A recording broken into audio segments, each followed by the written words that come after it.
Good morning, everybody. Welcome back to Blu-Roy Movies. Today we're going to do sort of a shelf video, but more of an overview kind of thing. I did one right at the start of the channel, but I'm sure a lot of you, especially new subscribers, never saw that. So I'll just give you a quick look at the layout because I've got some new shelves and I'm quite pleased how it's looking now, to be honest. I've been doing mostly my shelf by shelf stuff out here on the landing. Let me get back a bit, give you a good idea. I'm working in tight spaces. That's what she said. These are like, not generic titles per se, but not the boutique stuff. This is what you've been seeing, the shelf by shelf videos. I think we're on about number 22 now, something like that, but don't quote me on that. So yeah, this is what you've been seeing mainly. And then we'll go back into the bedroom. Come with me on this guided tour. And yeah, this is my, what they call boutique collection. Don't know why they call it boutique collection, because a boutique is where the birds go and buy the dresses. So yeah, I don't know why they do that. But it's starting to look good. I've just got these new shelves here. They come actually from the British Art Foundation, and it's just a nice slim shelf, and it just fitted perfectly in this gap. I didn't have a tape measure in the shop, so I sort of like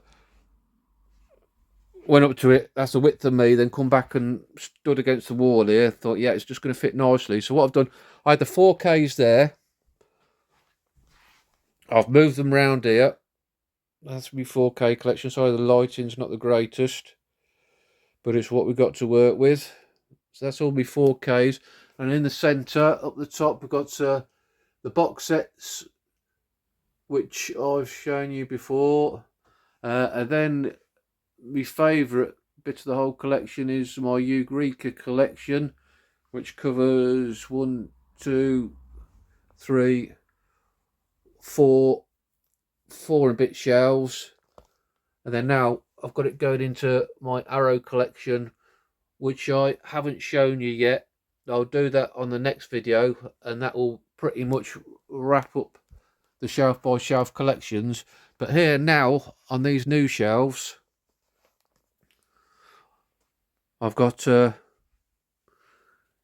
Sony collection that I've showed off, I know, quite a few times, but they're absolutely fantastic in the gold slip cases and all numbered.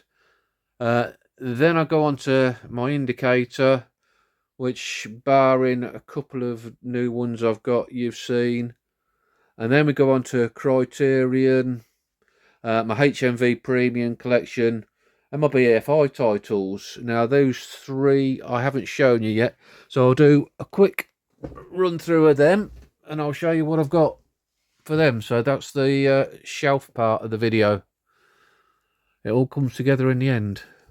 So first of all, we've got, this is the Criterion starting. I haven't got a great deal. I'd like a few more, but we'll get some more in time. The Naked Kiss, Samuel Fuller. I love Samuel Fuller. Not seen that one yet. Shock Corridor. I watched that film recently about a reporter who gets certified so he can go and do an underpiece bitten in a lunatic asylum, and that's a really, really good film. Recommend that. Yi Yi, Chinese film by Edward Yang. Not watched that one yet. I've heard only good things, but I think it's about 3 hours long, so it's been putting me off a bit. The Incredible 12 Angry Men, still with a CX sticker on it. Look at that bargain there. They had it priced up, I can only imagine, as the ordinary Amaray edition. That was in Northampton CX a long time ago. 310 to Yuma, the original, brilliant western. Safety Last, seminal silent film with Harold Lloyd, really good. It Happened One Night, fantastic screwball comedy with Clark Gable and Claudette Colbert, about 1934, I think. Dreams, Akira Kurosawa. Tampopo, this is a brilliant Japanese film. Really, really weird. Really, I really like it. All about a noodle bar. The Breaking Point, war film. The Heiress, not seen that one, only heard good things. Destry Rides again, one of my favourite westerns with Marlene Dietrich and James Stewart. And The Cameraman, those who know the channel know I'm a big Buster Keaton fan. So that's all me Criterions. As I say, not many. I've only got 1, 2, 3, 4, 5, 6, 7, 8, 9, 10, 11, 12, 13. 13's an unlucky number. I'm going to have to add another one to it. Not that I'm superstitious at all. Then my HMV Premium Collection. Again, not got that many. I've got Gremlins, Battle of the Bulge. These are all films that don't need much introduction. The Dirty Dozen. Jeremiah Johnson, Robert Redford. Legends of the Fall, Brad Pitt. Sex, Lies and Videotapes. I think James gave me that. Then next shelf down, we've got Casablanca. Amistad. Bit of Spielberg, isn't it? Munich. Badlands. This is The Perils of Ordering from CEX. I'm not really big on my slipcovers, but apart from the premium collection, because I think they're just like a must to have on them. And this comes from CEX, no slipcover. I was going to return it, but I'd never seen the film before, and I watched it, and I fell in love with it. It's a brilliant, brilliant film. So I've kept it in the collection. Maybe one day I'll see a cheap one with a slip, and I can replace that. McCabe and Mrs. Miller. The Treasure of the Sierra Madre, which was an absolutely brilliant, brilliant Humphrey Bogart film. If you're looking to add to your premium collections, when you see that one, don't hesitate. Bad Day at Black Rock, another great film, Spencer Tracy. Grand Prix, I haven't seen that one yet. Another one's about 3 hours long. I mustn't get put off by long run times. I Confess, Hitchcock. Can't go wrong with Hitchcock. Key Largo. I haven't seen the Blu-ray edition. I've got a DVD, and that's a great, great film noir. Humphrey Bogart again, and Edward G. Robinson is just brilliant, and everything is in. 7 Days in May, wonderful Burt Lancaster, Kirk Douglas film. Gun Crazy, this is one of my favourite noirs about a couple on the run together. Really, really good. I'd recommend that one. Gaslight. Now, this is the 1944 edition with Charles Boyer, Ingrid Bergman, Joseph Cotton. There's also a 1940 edition, and although you can see that it's not focusing very well, apologise for that. Just about see that. Yeah, although this is the 1944 version, HMV and a Wisdom put the 1940 on the side. Then we go on to my BFIs. We have Bates, a recent edition. I'm looking forward to watching that. I've heard really good things about that. The Black Panther. Some really good films to be discovered in the BFI collection. The Crying Game. The Entertainer, which is a personal favourite of mine. My family originally from Morecambe in Lancashire, and my wife and I, and sometimes my son, we still try and get up there, have weekends. and The Entertainer is all shot in Morecambe. And yeah, really, really like that. Really like looking at the filming locations and seeing how they've changed now.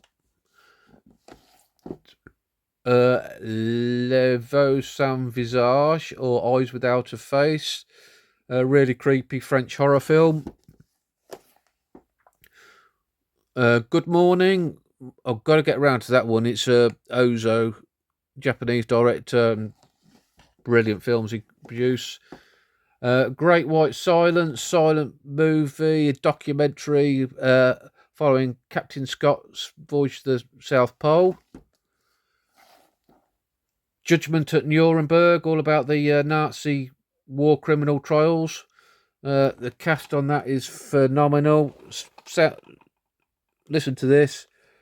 Spencer Tracy, Burt Lancaster, Richard Widmark, Marlene Dietrich, Maximilian Schmel, Judy Garland, Montgomery Clift. What a cast. The Killing of a Chinese Bookie. The Late Spring, another Ozo film that I've got to get round to. Permissive.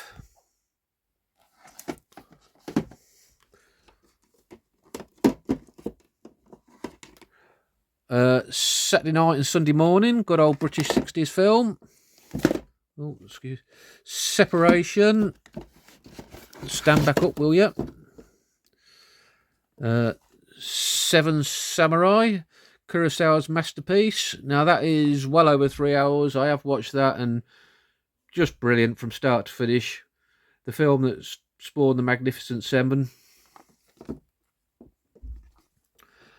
Tokyo Story, that's an Ozo one I have watched, and that is really, really good. Separate Tables, that's a good little film. This another, again, what a cast. Rita Hayworth, Deborah Kerr, David Niven, Burt Lancaster. That is all set in a boarding house at the British seaside. I want to say Bournemouth, but don't quote me on that. But yeah, it's a really good film. The Wages of Fear. Fantastic, fantastic stuff. That's the original of the film Sorcerer, which Sorcerer is good, but The Wages of Fear is incredible. French language film. Get that in your collection, you won't regret it. When the Wind Blows. That's animation about a couple. There's been a nuclear blast and they're basically trying to survive it, and yeah, quite heart-rendering stuff. Really good. And lastly, we've got, my lovely wife bought me this a couple of Christmas ago, the Werner Herzog collection. I've made it about halfway through so far. He's certainly a wacky and weird, wonderful filmmaker. One that I can't binge watch. I have to be in the right mood, but what I've seen so far has been pretty good. So yeah, that's pretty much an overview again of my boutique collection, my favourite part of my collection, because so much that I haven't watched yet, but every time I do watch one, I just discover great stuff, and I always kick myself from not seeing it a long, long time ago. So yeah, next time we'll wrap up the shelf by shelf with the arrows. Hope you've enjoyed the video. Give us a like if you've liked. Don't worry if you haven't. If you enjoy what I'm doing, maybe give me a subscribe and dingle me bell. Thank you very much, guys. Have a nice day. Take care. Goodbye.